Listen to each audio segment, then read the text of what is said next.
Hi, I just wanted to take a minute to just really kind of sum up what we've been talking about regarding the vagus nerve. And so, a lot of people will state, after they hear about polyvagal theory, the vagus nerve, they really don't understand what is it that we're trying to accomplish? What is it that polyvagal theory really means? And I think that this can be really confusing for a lot of us because it seems like it's this huge concept. And so, but the reality of it is that we need to understand that our nervous system is going to play a huge role in our emotional regulation, and that our brains become wired based on our everyday experiences. And so, if you are going out and living your life and you have a happy life and you're creating positive memories, your nervous system is going to react and respond appropriately to stressors and to just different things that happen on a regular basis.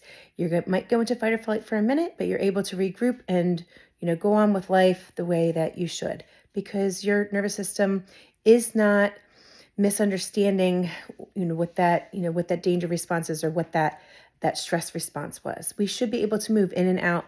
I get stressed out, I go into fight for flight for a minute, I'm able to recover, my body does what it's supposed to do to pull me back out of it, and then we go on. The problem is that when people are under this chronic stress, they're under that chronic stress over and over and over again, or they have history of anxiety or history of trauma, where they're living in that constant fight or flight. And what happens then is that the brain and the nervous system, they start to think that that's normal, and that's what a normal response is. And they get so used to seeing what is going on in their life that way, that they actually start to develop a false sense of safety. And so nothing is safe anymore. Everything is a danger response. Everything is, you're already in fight or flight pretty much all the time, or you might be really close to it. So it only takes the tiniest little thing to set you off and for you to go into fight or flight. And then it takes forever for your body to recover. And then also too, if you're in that constant fight or flight and you have a false sense of safety, you're also misreading all the cues. You might think that everyone's angry at you. Everyone is upset with me. I'm misunderstanding tone. I can't really read appropriately what's going on with other people. I can't read their social cues, their body language, all of that. And so all that just really gets affected. And so at that point, because again, they have a false sense of what safety is. They don't know what's safe. They don't know what it is that it's supposed to be, because they get so used to just living life that way.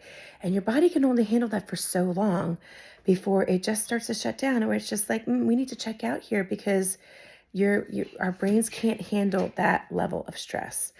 And so, and that's where you start to see chronic sickness, fatigue, illnesses, all those different things happen, because the body just starts to shut down certain body processes. And so the idea with, polyvagal theory is we have to really reteach the nervous system what that safety is, because again, we have to learn to be safe. We have to learn safety, because if we can be safe in our nervous system, then we're able to regulate our emotions. And so if you have a false sense of what safety is, you're going to have to relearn that.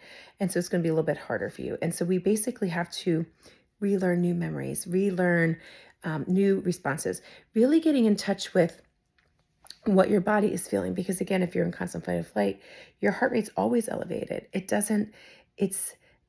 not really,